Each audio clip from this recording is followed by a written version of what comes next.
ప్రజా విజయోత్సవాల్లో భాగంగా మహబూబ్ నగర్ వేదికగా రైతులకు సీఎం రేవంత్ రెడ్డి వరాలు కురిపించారు. సాంకేతిక కారణాలతో నిలిచిపోయిన రుణమాఫీ డబ్బులను విడుదల చేశారు. దాదాపు 3 లక్షల మంది రైతులకు 3,000 కోట్లను 4వ విడతగా రాష్ట్ర సర్కార్ అందించనుంది.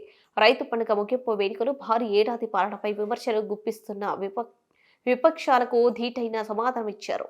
10 ఏళ్లలో బీఆర్ఎస్ చేయలేని పనులు కాంగ్రెస్ 10 నెలలు చేసి చూపెట్టిందని అన్నారు.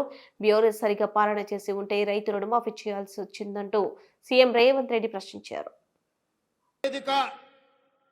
ఈ రైతు పండుగలో వేలాదిగా తరలి వచ్చి ఈనాడు మేము సంతోషంగా ఉన్నాం. సంవత్సర పరిపాలనలో ఈ ప్రభుత్వం ప్రజాప్రభుత్వం 54,000 కోట్ల రూపాయలు రైతుల కోసం ఖర్చు పెట్టినందుకు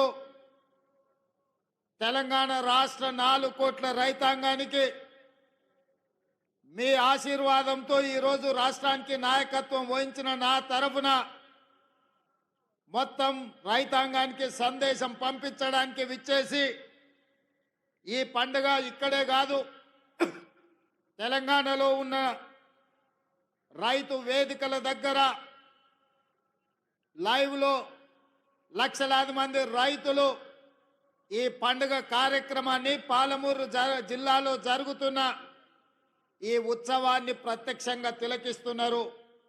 ఈ అన్ని ఏర్పాట్లు చేసిన తెలంగాణ చీఫ్ సెక్రటరీ గారు, వ్యవసాయ శాఖ అధికారులు, వివిధ రైతు వేదికలల్లో ఈ కార్యక్రమాన్ని నిర్వహిస్తున్న అధికారుల అందరికీ కూడా మనస్ఫూర్తిగా అభినందనలు తెలియజేస్తున్నా.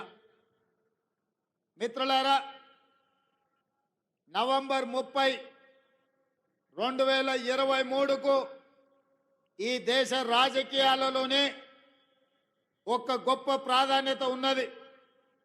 ఈ సందర్భంగా తెలంగాణ 4 కోట్ల ప్రజలకు నేను గుర్తు చేయదలుచుకున్నా.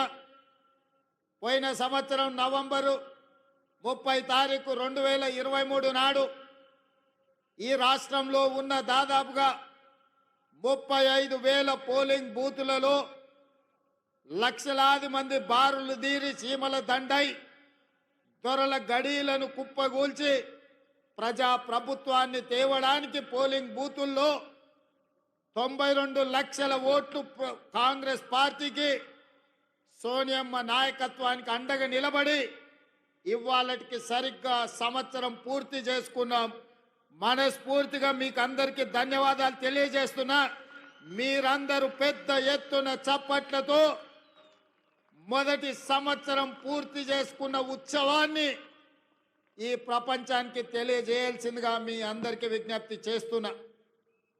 మిత్రులారా, నవంబర్ 30, 2023 నాడు ఏ ఉత్సాహంతో, ఏ అభిమానంతో, ఏ గుండె ధైర్యంతో ఈ పాలమూరు బిడ్డను ఆశీర్వదించాలని ఈ గడ్డంతా అండగా నిలబడి ఈ జిల్లా అంతా ఏకోన్ముఖమై ఎంతో కాలం నుంచి ఎదురు చూస్తున్న అవకాశం ఒక్కసారి వచ్చింది. దీన్ని జార విడుచుకోవద్దని మీరు అండగా నిలబడ్డ రోజు ఇవాళ. ఈ సందర్భంగా మీ ఎదురుగా నేను చెప్పదలుచుకున్నా, పాలమూరు జిల్లా నల్లమల అటవీ ప్రాంతంలో ఒక మారుమూల గ్రామం కొండారెడ్డిపల్లి అనే ఒక చిన్న గ్రామం నుంచి